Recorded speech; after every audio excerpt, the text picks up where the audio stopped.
ఇప్పుడు ప్రకాశం జిల్లాలో ఒకటే టాపిక్ నడుస్తుంది. కూటమిలోకి కొత్తగా రానున్నవారు. అదే బాలినేని శ్రీనివాసరెడ్డి. అంతేకాకుండా ఇప్పటికే జనసేనలో అనేక వర్గాలు, అదేవిధంగా కూటమిలో మనస్పర్ధలు, అసలు రానున్న రోజుల్లో ఒంగోలు రాజకీయం ఏ విధంగా ఉండబోతుంది? ఇప్పుడు బాలినేని శ్రీనివాసరెడ్డిని పూర్తిగా స్వాగతిస్తారా? అసలు ఒంగోలు పరిస్థితి ఏ విధంగా ఉండబోతుందో మనతో పాటు మాట్లాడడం కోసం ఉన్నారు జనసేన రాష్ట్ర నాయకులు రాయపాటి అరుణ. అయితే వారు మాట్లాడి తెలుసుకునే ప్రయత్నం చేద్దాం. చెప్పండి మేడం, నిన్నటి వరకు ప్రశాంతంగా ఉన్న ఒంగోలు వాతావరణం ముఖ్యంగా కూటమిలో, ఎందుకంటే 2024 ఎన్నికల వేదికగా కూడా జనసేన, టీడీపీ, బీజేపీ కలిసి పోటీ చేయడం, అనుకున్న విధంగా కూడా సీట్లు కూడా సాధించడం జరిగింది. ఇప్పుడు మాజీ మంత్రి బాలినేని శ్రీనివాసరెడ్డి కూటమిలో నుండి జనసేనకి రాబోతున్నాడు. ఇప్పుడు పరిస్థితులు మారబోతున్నాయి అని ఒక ప్రచారం అయితే నడుస్తుంది. అది ఏ విధంగా ఉండబోతుందంటారు? పరిస్థితులు మారే మాట నిజమేనండి. కానీ అది కూటమికి వ్యతిరేకంగా కాదు. అది వైసీపీకి వ్యతిరేకంగా మారతాయి పరిస్థితులు కూడా. రాజకీయ వైరిని బలహీనపరచాలన్నదే కూటమి యొక్క ప్రధాన ఉద్దేశ్యం. అందులో భాగంగానే వైసీపీకి బలంగా ఉన్నటువంటి నాయకులు ఎవరైతే ఉన్నారో వాళ్ళందరినీ కూడా వైసీపీ నుంచి దూరం చేసి కూటమిలోకి తీసుకొని కూటమిని బలపరుచుకోవాలన్న ప్రధాన ఉద్దేశంతోనే మేము వెళ్తున్నాము. అందులో భాగంగానే వాసు గారిని జనసేన పార్టీలోకి ఆహ్వానించడం జరుగుతోంది. రాబోయేటువంటి స్థానిక సంస్థల ఎలక్షన్స్‌లో కూడా ప్రకాశం జిల్లాలో పార్టీ అనేది బలోపేతం దిశగా వెళ్ళాలి కాబట్టి, నిలబెట్టుకున్న అభ్యర్థులను గెలిపించుకోవాలి కాబట్టి, దానికి ఆర్థికంగా, రాజకీయంగా అనుభవజ్ఞులు, బలవంతులైనటువంటి నాయకులు పార్టీకి అవసరం ఉంది కాబట్టి ఈరోజు బాలినేని శ్రీనివాసరెడ్డి గారిని జనసేన పార్టీలోకి తీసుకోవడం జరుగుతుంది. ఇందుకు సంబంధించి కూటమిలో ఏమైనా వ్యతిరేకతలు అట్లా ఏమైనా ఉన్నాయని చెప్పేసి గనక అనుకుంటే, ఒకవేళ అట్లాంటి మనస్పర్ధలు ఏమైనా కింది స్థాయి కార్యకర్తల్లో గనక ఆగ్రహావేశాలు అలాంటివి ఏమైనా బయటపడితే అవి పార్టీ అధిష్టానాలు చూసుకుంటే తప్ప, కింది స్థాయిలో జనసేన కార్యకర్తల నుంచి మాత్రం ఎలాంటి వ్యతిరేకతలు ఉండవు. కూటమిలో కార్యకర్తలు ఎవరైనా గతంలో జరిగినటువంటి రాజకీయ పరిణామాల దృష్ట్యా ఇబ్బందులకు గురై గనక వాళ్ళ యొక్క ఆవేశాన్ని ఏమైనా తెలియచేసినప్పటికీ కూడా వాళ్ళ అధిష్టానాలు వాళ్ళని సర్ది చెప్పుకునేటువంటి ప్రయత్నం వాళ్ళు చేస్తారండి. అది పైనుంచి నాయకత్వం నడిపించింది ఈ విషయాన్ని జిల్లాలో కూడా. అంటే ముఖ్యంగా బాలినేని శ్రీనివాసరెడ్డి పార్టీలోకి రావడం ప్రత్యేకించి ఇబ్బంది ఏం లేదు. కాకపోతే గతంలో జన సైనికుల మీద ప్రత్యక్షంగా కూడా కేసులు పెట్టడం, ఇబ్బందులు గురి చేయటం, జనసేన కూడా ప్రత్యక్ష పోరాటం అయితే బాలినేని శ్రీనివాసరెడ్డి మీద కూడా చేయలేదు. ఎందుకంటే అనేక అవినీతి ఆరోపణలకి పాల్పడ్డాడని చెప్పేసి. ఇటువంటి పరిస్థితుల్లో జనసేనలోకి బాలినేని శ్రీనివాసరెడ్డి వస్తే జన సైనికులు ఏ విధంగా తీసుకుంటారు? అంటే ఇది వ్యతిరేకంగా పోదంటారా? నడిచే నాయకుడిని బట్టే వెనకాల నడిచే క్యాడర్ ఉండిద్ది క్లియర్‌గా. జగన్మోహన్ రెడ్డి అనే వ్యక్తి అవినీతి దారిలో వెళ్ళాడు కాబట్టి, ఆయన వెనకాల నడిచిన వ్యక్తులు కూడా ఆ దారిలో వెళ్ళేందుకు ఆస్కారం కలిగించి ఉండొచ్చు బహుశా. బట్ ఇవాళ జనసేనలో పవన్ కళ్యాణ్ గారు ఎప్పుడూ నీతివంతంగా రాజకీయాలు చేసే వ్యక్తి కాబట్టి, ఆయన అడుగుజాడల్లో నడిచే నాయకులు ఎంత పెద్ద నాయకులు అయినప్పటికీ కూడా పవన్ కళ్యాణ్ గారి లాగే రాజకీయం చేయాల్సిన అవసరం అయితే ఖచ్చితంగా ఏర్పడిద్ది. అందువల్ల ఈరోజు శ్రీనివాసరెడ్డి గారు మా పార్టీలోకి వచ్చినప్పటికి కూడా బాలినేని శ్రీనివాసరెడ్డి గారు ఆయన ఖచ్చితంగా 100% జనసేన సిద్ధాంతాలకు అనుగుణంగానే నడవాల్సిన పరిస్థితి అయితే ఉండిద్ది. ఆ ఇన్‌స్ట్రక్షన్స్ అండ్ రెస్ట్రిక్షన్స్ కూడా పవన్ కళ్యాణ్ గారు పెట్టడం జరిగింది మొన్న కలిసినటువంటి భేటీలో. గతంలో ఉన్నటువంటి ఆరోపణలు ఏవైతే ఉన్నాయో వాటన్నింటిని ఆయన రానున్న రోజుల్లో క్లియర్ చేసుకుంటారు. చట్టబద్ధంగా క్లియర్ చేసుకొని కంటిన్యూ అవుతారండి రాజకీయాల్లో క్లియర్‌గా. అంటే బాలినేని శ్రీనివాసరెడ్డి ఇంకా పార్టీలో చేరలేదు, చేరుతున్నాడన్న క్రమంలోనే ఈరోజు ఫ్లెక్సీల వివాదం ఈ రోజు అయితే ఒంగోలులో పెద్ద దుమారం రేపింది. ఎందుకంటే ఇది కావాలని వైసీపీ నాయకులు చేస్తున్న పని అని చెప్పేసి జన సైనికులు ఆరోపించిన పరిస్థితి. దీన్ని ఏ విధంగా తీసుకుంటారు? ఫ్లెక్సీలు అనేవి రాష్ట్ర వ్యాప్తంగా పెద్ద వివాదంగా అన్ని చోట్ల మారుతున్న విషయం మనందరం చూస్తూనే ఉన్నాము. కానీ కేవలం ఫ్లెక్సీల వివాదాల మూలంగా రాజకీయ సమీకరణాలు మార్చాలంటే ఇప్పుడున్నటువంటి పరిస్థితి దృష్ట్యా అది అయ్యే పని కాదు. మా ప్రధాన ఎజెండా వైసీపీని బలహీనపరచాలి. స్థానిక సంస్థల ఎలక్షన్‌లో ఖచ్చితంగా కూటమి అభ్యర్థుల్ని బలంగా నిలబెట్టి గెలిపించుకోవాలి. రాబోయే 2029 ఎలక్షన్స్‌కి జనసేన బలపడి ఇంకా మరింత మంది అభ్యర్థులు నిలబెట్టుకొని గెలిపించుకునే స్థాయికి జనసేన డెవలప్ అవ్వాలి. గతంలో ప్రతిపక్షంలో ఉన్నప్పుడు పార్టీని డెవలప్ చేసుకోలేక, ఇప్పుడు అధికార పక్షంలోకి వచ్చిన తర్వాత కూడా పార్టీని బలపరుచుకోలేకపోతే జనసేన ఇబ్బంది పడిద్ది కాబట్టి రానున్న రోజుల్లో ఇంకా పెద్ద ఎత్తున వాళ్ళ యొక్క గతాన్ని పరిశీలించి దాన్ని మార్చుకునే విధంగా మేము మార్గదర్శకాలు నిర్దేశించి మరీ పార్టీలోకి నాయకులను తీసుకుంటాం. ఇందులో ఎలాంటి సందేహం లేదు. కాకపోతే ఇప్పుడు ప్రజెంటు వస్తున్న ప్రధానమైన ప్రశ్న ఏంటంటే, బాలినేని శ్రీనివాసరెడ్డి తీసుకుంటున్నారు, రాబోయే రోజుల్లో కొడాల నాని కూడా తీసుకుంటారు. ఎందుకంటే గతంలో అతనికి అవినీతి ఆరోపణలు ఏం లేదు, నోరు తెరిచి మాట్లాడతాడనే ఉద్దేశంతో. వీలైతే అతను వస్తానన్నా కూడా పార్టీలోకి ఆహ్వానిస్తారా? ఒక పార్టీకి విధి విధానాలు లేవు అనేది ఒక ప్రధాన ప్రశ్న.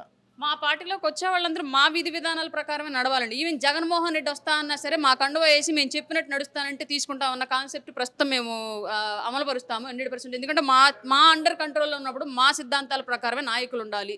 అందులో భాగంగానే మేము వైసీపీ నుంచి కానివ్వండి, లేదంటే ఇతర పార్టీల నుంచి కానివ్వండి, బలమైన నాయకులు, రాజకీయ పరిజ్ఞానం, సామాజిక బాధ్యత ఉన్నటువంటి నాయకులు ఎవరైనా వస్తాము అంటే డెఫినెట్‌గా తీసుకుంటాం. అయితే ఇప్పుడు గత కొంతకాలం అంటే 2024 ఎన్నికలకు ముందు కూటమిలో భాగస్వాములుగా దామచర్ల జనార్దన్ రావుతో కూడా మీరు పనిచేశారు. ఇప్పుడు బాలినేని శ్రీనివాసరెడ్డితో కూడా పనిచేసే పరిస్థితి. ఒక సీనియర్ రాజకీయ నాయకులుగా చాలా కాలం నుంచి జనసేనలో ఉన్నటువంటి అరుణ ఎవరికి ప్రయారిటీ ఇస్తుంది? ఎందుకంటే వీళ్ళిద్దరు రాజకీయాల్లో ఎవరు రాజకీయం ఏ విధంగా ఉండబోతుంది, ఎవరు అవినీతికి దూరంగా ఉంటారు, ఎవరు అవినీతికి దగ్గరగా ఉంటారని మీరు భావిస్తున్నారు? నేను పవన్ కళ్యాణ్ గారికి ప్రయారిటీ ఇస్తానండి. నేను ఇక్కడ స్థానికంగా ఉన్నటువంటి నాయకులు కానివ్వండి, పైన ఉన్నటువంటి నాయకులు కానివ్వండి, ఎవరు ఏంటి అనేది నాకు సంబంధం లేదు. నాకు పవన్ కళ్యాణ్ గారు ఏ దిశానిర్దేశం చేస్తే ఆ దిశానిర్దేశం ప్రకారమే నేను నడుస్తా. ఇక్కడ నా వ్యక్తిగత ఎజెండాలకి, వ్యక్తిగత ఈగోలకి, నా పార్టీ డెవలప్మెంట్కి సంబంధించినటువంటి ఎలాంటి ఆస్కారాన్ని నేను రిలేటెడ్గా మాట్లాడను. గతంలో కూడా నాకు వాసు గారికి మధ్య ఆయన అనుచరుల వల్ల కొంచెం గ్యాప్ ఏర్పడిన విషయం మీ అందరికీ తెలిసిందే. ఇప్పుడు పెద్ద ఎత్తున ఒంగోలులో కూడా అదే ప్రశ్నిస్తున్నారు. రాయపటర్నతో ఇష్యూ అయింది, రాయపటర్న ఎట్లా ఎంకరేజ్ చేస్తుంది, రాయపటర్న ఫోటోలో పక్కన నిలబడి ఫోటోలు దిగిందని చెప్పేసి మాట్లాడుతున్నారు. నేను స్ట్రైట్గా నాకు నేను ప్రశ్నించుకొని అదే మీ ముందు పెడుతున్నాను. ఫోన్లో అతని అనుచరుల ద్వారా జరిగినటువంటి డిస్టర్బెన్స్ వల్ల మా ఇద్దరి మధ్య వచ్చినటువంటి గ్యాప్కే నేను కనుక బాలినేని శ్రీనివాసరెడ్డి గారిని వ్యతిరేకించాల్సిన అవసరం కనుక వస్తే డైరెక్ట్గా ప్రస్తుతం ఇప్పుడు మా పార్టీలో ఉన్న కొందరు నాయకులు నా మీద డైరెక్ట్గా అటాక్ చేశారు. వాళ్ళతో కలిసి పనిచేశాను కదా నేను ఇప్పటివరకు. మరి అట్లాంటప్పుడు వీళ్ళని కూడా వ్యతిరేకించాలా, వీళ్ళని కూడా పార్టీల నుంచి పంపించండి అని చెప్పేసి అడగాల? ఇవన్నీ చేయలేను కదా. ఇప్పుడు నా వ్యక్తిగతంగా అరుణ ఒక్కదాని కోసం పవన్ కళ్యాణ్ గారు పార్టీ పెట్టాల. రాష్ట్రం కోసం, రాష్ట్ర ప్రజల భవిష్యత్తు కోసం పవన్ కళ్యాణ్ గారు పార్టీ పెట్టారు. ఆ పార్టీ నిర్మాణంలో భాగంగా ఆయన ఎలాంటి మలుపుల్లో ఎలాంటి నిర్ణయాలు తీసుకున్నప్పటికీ వాటన్నింటినీ మనసా వాచ కర్మణ ఆయన చేసినటువంటి దిశానిర్దేశం ప్రకారం సమర్థించుకుంటూ వెళ్ళి నా పార్టీని డెవలప్ చేసుకోవడం నా ముందున్నటువంటి బాధ్యత. మీరు పార్టీలోకి ఆహ్వానించే వాళ్ళ పట్ల జనసేన విధి విధానాలు ఈ విధంగా ఉండబోతున్నాయని చెప్తున్నారు, కానీ రాజకీయాలకు అందుకు భిన్నంగా ఉన్నాయి. ముఖ్యంగా ఒంగోలు రాజకీయం తీసుకున్నట్టయితే గతంలో పోటాపోటీ కంటే ఒకరి మీద విమర్శలు చేసుకున్నారు, ప్రతి విమర్శలు చేసుకున్నారు. పోటీలకి గత 10 సంవత్సరాలు 12 సంవత్సరాల నుంచి ఒకరి మీద ఒకరు పోటీ చేసుకున్న పరిస్థితి. దామచర్ల జనార్దన్, బాలినేని శ్రీనివాసరెడ్డి వీళ్ళిద్దరూ కలిసి పనిచేయాల్సి వస్తుంది. అభివృద్ధి కోసం ఏ విధంగా ముందుకు పోతారనేది ప్రశ్న. వీళ్ళిద్దరూ అసలు కలిసి ఒక వేదికని పంచుకొని అభివృద్ధి వైపు నడుపుతారని మీరు భావిస్తున్నారా? గతంలో చంద్రబాబు నాయుడు గారు, పవన్ కళ్యాణ్ గారు విమర్శలు చేసుకోలేదండి. ప్రధానమంత్రి మోడీ గారు, చంద్రబాబు నాయుడు గారు విమర్శలు చేసుకోలేదండి. ఇవాళ రాష్ట్రం కోసం వీళ్ళ ముగ్గురు కలిసి వాళ్ళ రాష్ట్ర నిర్మాణంలో భాగస్వాములు కాలేదండి. అందులో భాగంగానే రాజకీయ పరిపక్వత ఉన్న ఏ నాయకుడు అయినప్పటికీ కూడా ప్రజల కోసం కొన్ని నిర్ణయాలు తీసుకుని ముందుకు నడవాల్సిన అవసరం అయితే ఉంది. అందులో భాగంగానే రేపొద్దున వీరిరువురు కూడా కలిసి నడవాల్సిన అవసరం కనుక అధిష్టానం క్రియేట్ చేస్తే డెఫినెట్గా నడుస్తారని నేను నమ్ముతున్నాను. ఎందుకంటే ఇద్దరు సీనియర్లు, ఇద్దరికి రాజకీయ అనుభవం ఉంది. ఇద్దరికి రాజకీయాలు ఎలా ఉంటాయి, ఎప్పుడు ఎలాంటి మలుపులు తీసుకుంటాయి, పార్టీల మార్పు, వ్యక్తుల మార్పు ఇలా ఎన్ని జరుగుతాయి ఏంటి అనేది ఇద్దరికి తెలుసు, ప్రతి ఒక్క విషయం కూడా. కాబట్టి తప్పనిసరిగా ఇద్దరు హుందాతనంగా రాజకీయాన్ని ముందుకు తీసుకెళ్తారనేది నేను బలంగా నమ్ముతున్నానండి. మీరు సీనియర్ నాయకురాలుగా, జనసేన స్పోక్స్ పర్సన్గా మీరు చెప్పండి, సూటిగా అడుగుతుంది. ఇప్పటికే వర్గాలుగా ఉన్నటువంటి ప్రకాశం జిల్లా జనసేన అంటే అది 2 వర్గాలు కానీ 3 వర్గాలు కానీ బాలినేని శ్రీనివాసరెడ్డి రాకతో ఇంకొక వర్గం, బలమైన వర్గం ఒకటి తయారవబోతుంది.